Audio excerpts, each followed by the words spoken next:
E aí, tudo bem? Vamos direto ao ponto. Boas-vindas a mais uma análise visual detalhada do nosso material de origem. Hoje a gente vai falar sobre uma virada de jogo daquela, sabe? Um momento crucial em um dos maiores e mais épicos conflitos da literatura clássica, a Guerra de Kurukshetra, do Mahabharata. O que nós vamos dissecar aqui não é só mais um dia comum de batalha. É o momento exato em que a galera deixa a pura força bruta de lado e passa a adotar uma estratégia de alto risco, super calculada. Uma verdadeira manobra de mestre que, literalmente, virou a guerra de cabeça para baixo. Pra gente já cair de paraquedas no meio da ação e entender o peso dessa mudança, tem uma citação incrível no texto original, logo depois que o invencível comandante Bhishma cai. Presta atenção nisso. Os Kurus, privados de Devavrata, encheram-se de grande ansiedade e assemelhavam-se a um rebanho de cabras e ovelhas sem pastor. É forte, não é? Essa metáfora é simplesmente perfeita. Ela captura aquele desespero total, aquele vácuo de poder absurdo que tomou conta do acampamento da Aliança Kaurava. A moral das tropas simplesmente despencou em questão de segundos. E é no meio desse luto coletivo gigantesco que a gente entra na nossa primeira parte, a queda de Bhishma. Olha, a urgência da situação era uma coisa palpável. Imagina, o grande Bhishma, que era tipo o pilar do exército inteiro, agora está lá, caído numa lendária cama de flechas. O texto usa umas imagens visuais de cair o queixo para mostrar o tamanho desse baque, dizendo que o exército estava se cindindo como um barco frágil jogado de um lado para o outro por uma tempestade no oceano, ou então como um céu totalmente sem estrelas. Eles precisavam para ontem que um novo líder assumisse as rédeas, antes que todo mundo fugisse em pânico. Era pura questão de sobrevivência. E é exatamente desse momento de puro caos que a gente chega à nossa sessão 2. Karna retorna à batalha. O contexto histórico entre esses generais é fascinante. Lembra que o Karna tinha ficado sem lutar por 10 dias seguidos? Pois é, ele tinha uma rivalidade enorme com o Bhishma, que deu uma bela esnobada nas habilidades dele no passado. Mas agora, com o antigo líder fora de cena, Karna sai das sombras. E o texto faz questão de frisar que ele é igual a 2 Maharatas. Basicamente, ele tem o dobro da força de um guerreiro de elite supremo. Ele sobe na sua carruagem lindíssima, toda adornada de ouro, limpando aquela atmosfera de terror e botando no peito a responsabilidade de proteger todo mundo. É aquele tipo de retorno triunfal que muda a energia das tropas na hora.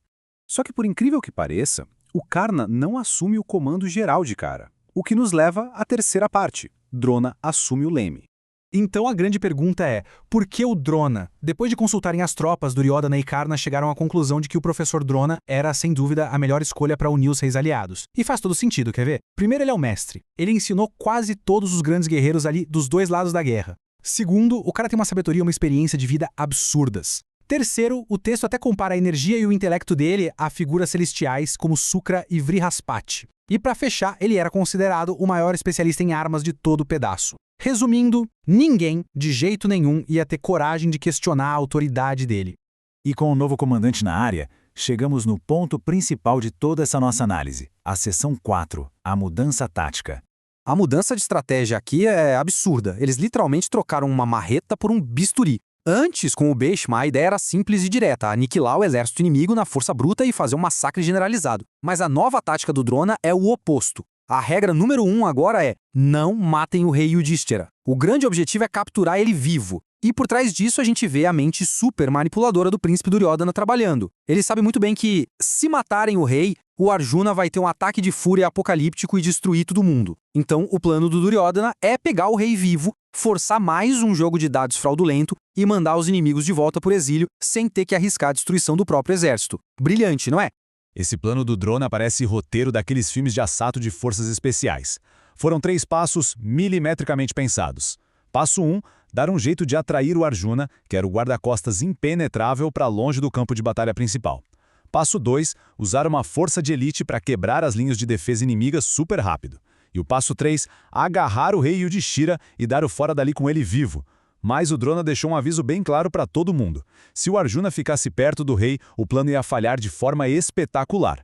O sucesso inteiro da operação dependia do primeiro passo. Com o plano armado, o ritmo da coisa acelera. Seção 5. O campo de batalha entra em erupção. Para que aquele primeiro passo desse certo e eles conseguissem isolar o Arjuna, eles precisavam de uma solução, digamos, drástica e bem aterrorizante. É aí que a gente é apresentado aos Samsaptakas. O texto define eles como um esquadrão suicida mesmo, formado principalmente pelos reis e príncipes de Trigarta e as tropas deles. Essa galera fez um pacto irrevogável e espiritual de focar unicamente no Arjuna. Era eliminar ele ou morrer tentando. Eles não aceitavam nenhum outro resultado. Para você ter uma noção da seriedade da coisa, olha o peso desses votos que eles fizeram. Eles não estavam só apostando as vidas deles, mas as almas eternas. Eles juraram que, se recuassem 1 milímetro por medo, perderiam o direito ao paraíso. E pior, aceitariam carregar nas costas os pecados mais graves da cultura deles, como incendiar casas ou matar gado sagrado se voltassem para o acampamento vivos sem ter destruído o Arjuna. O negócio era tão intenso que eles vestiram roupas rituais de Garmakusa, acenderam fogueiras sagradas e marcharam fazendo um barulho enorme para desafiar o Arjuna para um duelo mortal. A isca mais que perfeita. Obviamente, o Arjuna, sendo um guerreiro guiado pela honra, não ia recusar um desafio direto desses, né? Ele aceita e vai atrás do esquadrão suicida. Mas isso cria um buraco gigantesco na defesa, levantando de imediato a pergunta que dita todo o ritmo da batalha a partir daí. Será que a defesa do rei Yudhishthira sobrevive sem a maior arma deles em campo? Bom, na hora que o Drona percebe que a isca funcionou, ele não perde um único segundo. Ele parte implacavelmente para cima do centro das defesas. Nesse ponto, o texto original abandona qualquer descrição clínica e fica super poético. Diz que o Drona ataca como um sol escaldante do meio-dia, criando de repente um rio assustador. Só que não é um rio de água, é uma correnteza furiosa de puro sangue, movida pela ira dele e cheia das criaturas carnívoras mais nojentas se banqueteando em cima dos soldados caídos.